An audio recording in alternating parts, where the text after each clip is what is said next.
సినీ రంగంలో ఒక అద్భుతం సాధించిన తర్వాత ఒద్దికగా ఉండాలి, బాధ్యతగా ఉండాలి. అహంకారం దరిచేరనివ్వకూడదు. ఆ అహంకారం ఆ తర్వాత కొంపలు ముంచుతుంది. దానికి సజీవమైనటువంటి సాక్ష్యం ఈ సందీప్ వంగ. ఎవరైతే ప్రభాస్తో సినిమా తీశారు, ఇప్పుడు మరొకటి తీస్తానికి ఒక అద్భుతమైన అవకాశం వచ్చింది. సద్వినియోగం చేసుకుంటూ పోయా.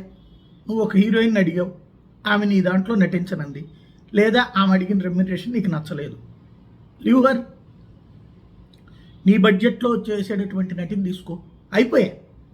దాని మీద నాదేదో అంతర్జాతీయ సమస్య అయినట్టు, మొత్తం సినీ రంగాన్ని సంక్షోభంలో నెట్టేసినట్టు, ఆవిడ మీద పెచ్చ కోతలతో కూడినటువంటి ఆరోపణలు చేసి నోటికి వచ్చినటువంటి మాటలు మాట్లాడుకున్నటువంటి పరిస్థితి. దీపికా పడుకొని నేనేదో చేయబోయి తనకి తాను అదేదో వీరుడి కింద చూపించుకున్నాడు. ఫైనల్గా తన సినిమాలో నటించనన్నటువంటి దీపికా పడుకొని ఇప్పుడు అమ్మాయికి ఇష్టం లేదు చేయడం, చెయ్యనండి, సింపుల్. దాన్ని అహంకారం కింద చూపెట్టాడు ఈయన. దాంతో అమ్మాయి ఇప్పుడు ఏం చేసింది, అట్లీ సినిమాకి ఓకే చెప్పింది. ఎవరితో? అది అల్లు అర్జున్తో. ప్రభాస్ పక్కన హీరోయిన్గా చేయడానికి ఒప్పుకోకపోవడం, అల్లు అర్జున్ పక్కన హీరోయిన్గా చేయడానికి ఒప్పుకోవడం కాదు ఇక్కడ. Director concept.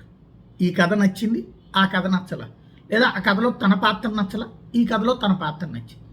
ఆమె చాయిస్ ఆమెది, కానీ ఆమె గురించి మాట్లాడే అర్హత మనకుందా? అది అనవసరమైన వ్యక్తిగత అంశాలు మాట్లాడాల్సిన అవసరం ఉందా అన్నది ఎప్పటికైనా ఆత్మవిమర్శ చేసుకోవాల్సిన బాధ్యత అతనిదే. లేదు అంటే అతని కర్మ. అల్లు అర్జున్ అదృష్టం కలిసి వచ్చింది, బాలీవుడ్ హీరోయిన్తో చేయబోతున్నాడు.